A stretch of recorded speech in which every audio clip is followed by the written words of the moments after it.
Imagine being stranded in the middle of nowhere, in a frozen village forgotten by time, only to become the unexpected father of an entire community. This is the incredible true story of a man who didn't just survive the Arctic's harshest conditions, but sparked a miracle that gave a dying village new life.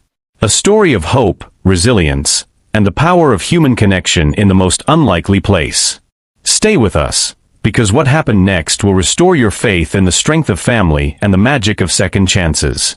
If you believe in the power of hope and the magic of unexpected journeys, hit that subscribe button and ring the bell to join our community of dreamers and changemakers. Every story here is a step towards a better world. Don't miss a single moment of inspiration. The wind was merciless. It screamed across the barren whiteness of the Arctic as if trying to rip apart everything soft, human, and fragile that dared to exist here.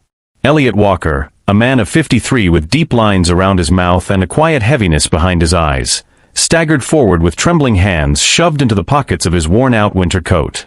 His boots crunched over frozen gravel, half buried by wind-driven snow. His small tourist boat had broken down 2 days ago. The radio had stopped working. The emergency beacon? Lost, somewhere in the churning dark water of the Barents Sea. His only choice had been to follow the coastline. And that's how he found Norskvik. Norskvik wasn't on any map Elliot remembered. It shouldn't have been here. And yet through the gray flurry of snow he saw them, narrow houses, wooden fences, bright colors dulled by weather and age. Thin lines of chimney smoke curled up desperately into the white sky, like fragile signals of life. He stumbled through the village, legs like dead weights, until they saw him. First one face appeared, a woman wrapped in thick wool, holding a fishing net. Then another younger, her sleeves rolled up as if she'd just stepped out of a workshop. Soon there were 20, maybe more. They stood there in silence, watching this half-frozen man fall to his knees in the center of their forgotten home. No one spoke. The only sounds were the sharp cries of distant gulls, the whisper of snow hitting wood, and Elliot's own panting breath. Finally, an older woman stepped forward, firm and graceful despite her years. Her name, he later learned, was Ingrid Halvorsen, the quiet leader of this strange, lost community. "Where did you come from?" she asked softly in accented English. "The boat broke." Elliot coughed, shaking violently. "I didn't mean to." She nodded, signaling to the others. Within moments, strong arms lifted him gently, carrying him to one of the small homes by the frozen harbor. They fed him soup, thick and fishy, and wrapped him in blankets that smelled of sea salt and smoke. As warmth returned to his limbs, he could hear their voices outside the door, low, urgent, and unmistakably female. He learned their story piece by piece. Norskvik had once been a thriving fishing outpost generations ago. But the world had moved on. The men had left to seek fortunes elsewhere.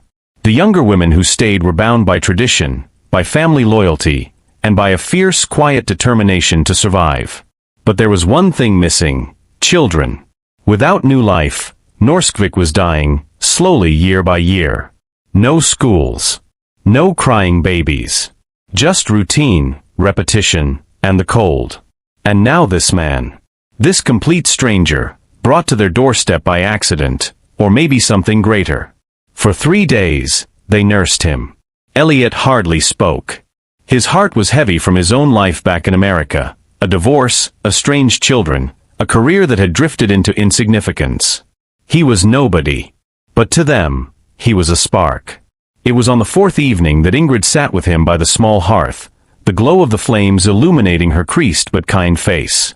"We don't need pity," she said quietly. "We need life. And you might be our last chance." Elliot stared at the fire, feeling its warmth seep into old bones, into forgotten places inside his chest. No one had asked anything of him in years, certainly not something like this. He looked at Ingrid. He looked at the quiet strength of the women outside.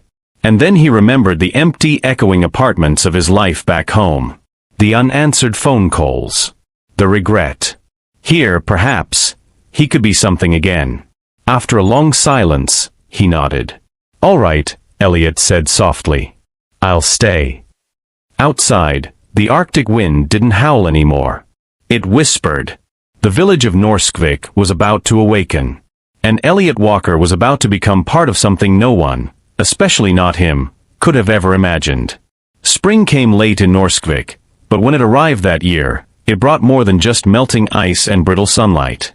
It brought laughter, cries, life. It started quietly, a soft announcement behind a closed door, a whispered conversation on a narrow street, a nervous smile between two women carrying buckets of fish from the docks. Then another, and another. The impossible was happening. The women of Norskvik were pregnant. It had been agreed upon by every one of them, with care, with dignity, and with full knowledge of what they were doing. This was not desperation, it was choice. It was survival. One morning, Elliot was out splitting logs behind the community storehouse when a chorus of laughter erupted from the harbor path. He turned, axe paused mid-air, to see a dozen women walking arm in arm, round with child singing. "What's going on?" he asked, breathless. Ingrid appeared beside him, holding a loaf of fresh bread under her arm. She didn't speak for a moment. She just looked out over the scene with eyes filled with something Elliot hadn't seen in her before, hope. "You have given us more than you know," she whispered. Weeks later, the births began. The village, once hushed, now echoed with the sharp, glorious sounds of newborn cries. The women moved like a single organism, each one helping the other, midwives by instinct, by love, by necessity. And Elliot? He became more than a father. He became a symbol. Papa Eli, they called him. Some playfully, some reverently. When the first child was born, a girl healthy and loud, Ingrid insisted that Elliot be the first to hold her. "Her name is Freya," Ingrid told him.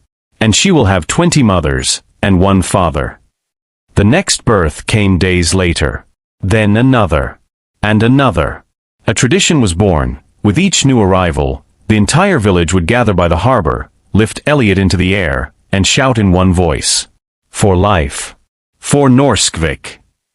Tourists began to arrive, not many, but enough to spread rumors of the miracle village.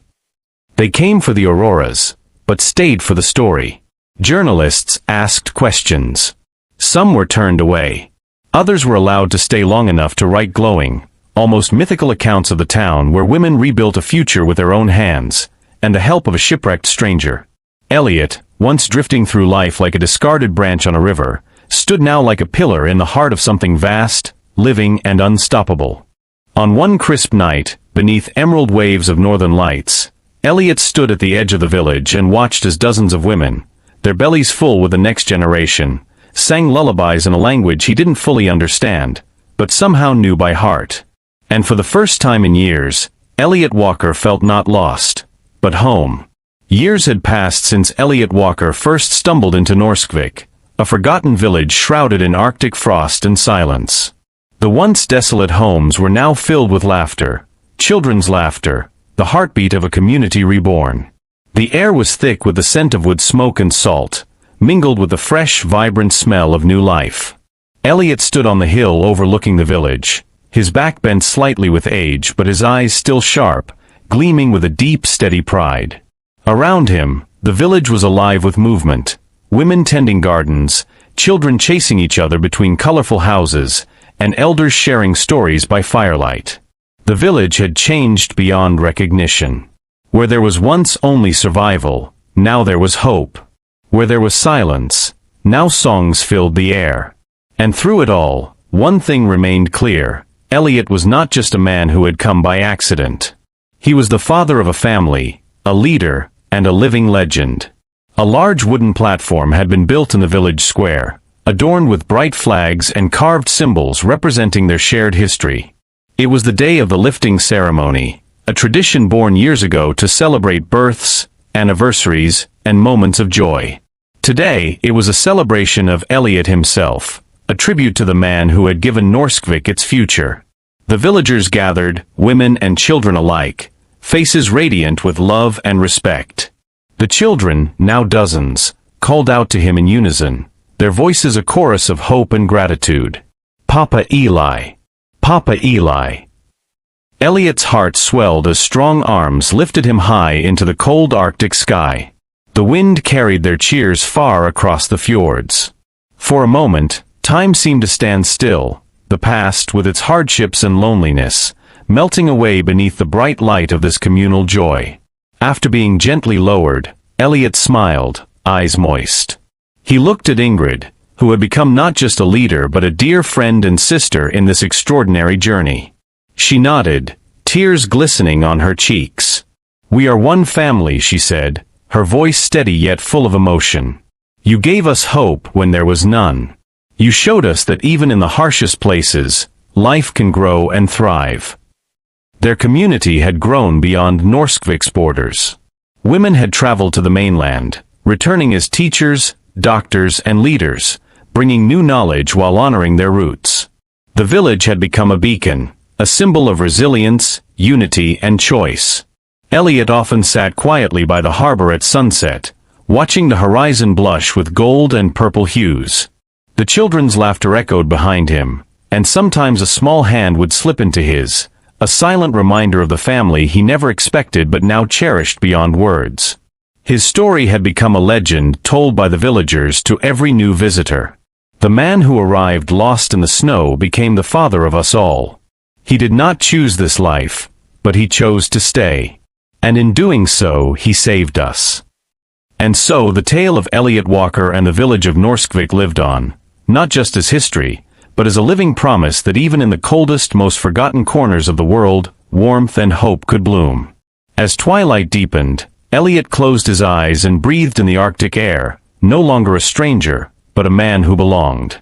The legend would continue, written every day by the lives they built together. From isolation to belonging, from silence to laughter, this story shows how one person's presence can ignite a rebirth, transforming despair into a future full of promise. Elliot Walker's journey reminds us that family isn't always defined by blood, but by the courage to stay, to nurture, and to believe in new beginnings. Norskvik's resurrection is a testament to the human spirit's incredible capacity to create life and hope even in the coldest, loneliest places. This isn't just a tale of survival, it's a living legacy of love, unity, and courage that will inspire generations to come. Thank you for watching this unforgettable journey of resilience and love. If Elliot's story touched your heart, please like, share, and comment below. Tell us what moved you the most. And if you haven't already, subscribe now to be part of more stories that celebrate the incredible strength of the human spirit. Together, let's keep the flame of hope alive. See you in the next video.